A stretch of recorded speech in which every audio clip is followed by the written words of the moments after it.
প্রিয় ভাইরা, নামাজ শুধু দাঁড়ানো এবং রুকু সিজদা নয়, নামাজের ভিতরে কাতারবদ্ধ হয়ে দাঁড়ানোটাও শৃঙ্খলা এবং ইবাদতের অংশ। রসুল্লাহি সাল্লাল্লাহু আলাইহি ওয়াসাল্লাম নামাজ শুরু করার আগে সাহাবী কেরামদের বলতেন, তোমরা কাতার সোজা করো, কাঁধে কাঁধ মিলাও এবং নামাজের কাতারের ভিতরে যে ফাঁকা জায়গাগুলো রয়েছে তোমরা সেগুলোকে পূর্ণ করো।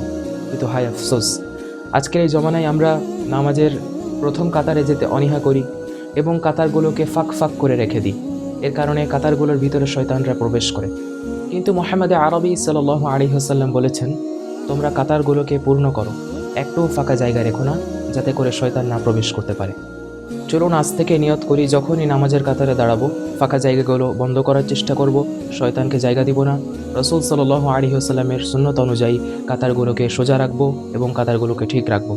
আমি দোয়া করি, মহান আল্লাহ রাব্বুল আলামিন আমাদের সকলের 5 ওয়াক্ত নামাজকে কবুল করে নিন। আল্লাহুম্মা আমিন। প্রিয় ভাইরা, আজকে এই পর্যন্তই। পরবর্তী আর একটি ভিডিওতে দেখা হবে। ততক্ষণ ভালো থাকুন, সুস্থ থাকুন। আসসালামু আলাইকুম।